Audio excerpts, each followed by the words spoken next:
ہمارے پاس سب سے بڑی بات یہ کہ دیکھو عوام کو میں ایک آسان بات کرتا ہوں, تمہیں دلائل سمجھ میں نہیں آتے نا, تم ان اسکالرس کو سنتے ہو, تم یہ تو مانتے ہو نا ابو حنیفہ کا علم اور تقویٰ ان سے زیادہ, انہوں نے صحابہ کی زیارت کی, امام شافعی نے تابعین کی زیارت کی, ان کا علم بھی زیادہ, ان کا تقویٰ بھی زیادہ. امام احمد امام بخاری کے استاذ ہیں, امام شافعی امام احمد کے استاذ ہیں, امام مالک تو ایسے امام ہیں جن کے بارے میں بہت سارے علماء قائل ہیں کہ جو حدیث میں آتا ہے نا کہ مدینہ میں ایک عالم پیدا ہوگا جس کی طرف دنیا آئے گی, جمہور اس کے قائل ہے کہ اس سے امام مالک مراد ہیں جنہوں نے تابعین کی زیارت کی.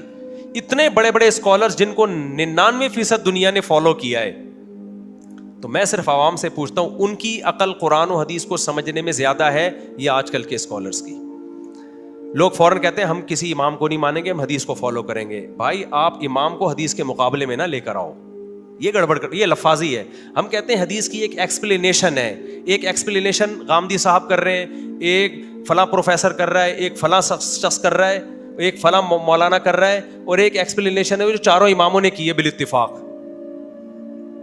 تو ہم اس عوام کو کہیں گے اس ایکسپلینیشن کو مانو جو چاروں امام کر رہے ہیں, ان کے فالوورز بھی زیادہ, اور اس دور میں فالو کیا جب علم کا دنیا میں غلبہ تھا.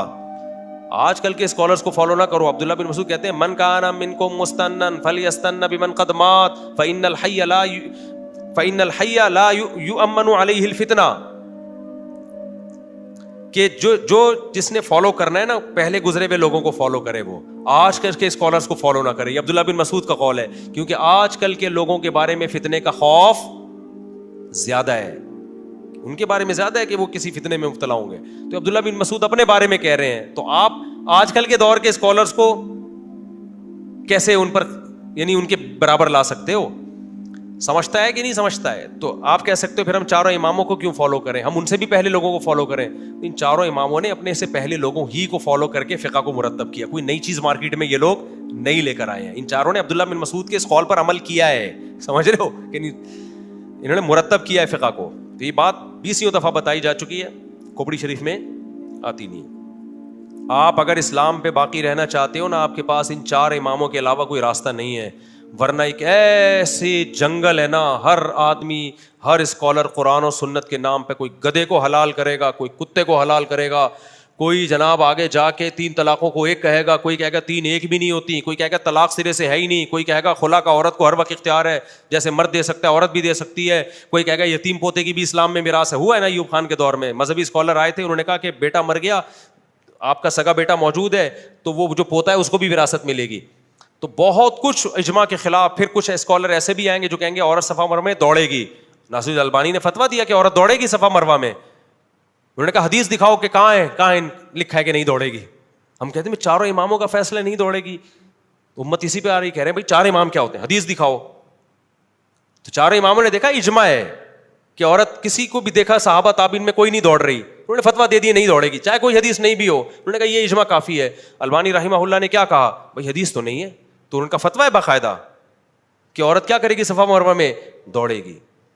تو یہ سب چینج ہوگا آہستہ آہستہ. تو امت کو تباہی سے بچانے کا آپ کے پاس ایک ہی راستہ ہے, وہ بھائی صدیوں سے جو فقہ قانونی شکل میں مرتب ہو گیا نا, اسی پہ رہنا ہے.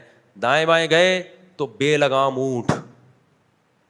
ایک نے, میں نے ڈاکٹر اسرار رحمہ اللہ کی فضیلت پہ بھی بیان کیا نا, تو میں نے کہا ڈاکٹر اسرار کا ایک اچھا کارنامہ تھا, ایک نیا فقہی مسلک نہیں نکالا انہوں نے, انہی فقہا کے پابند رہے جو پہلے چلے آ رہے ہیں. کسی نے لکھا کہ جب تک یہ مولوی لوگوں کو فقہی پابندیوں سے نہیں نکالیں گے نا, مسلمان قوم ترقی نہیں کرے گی.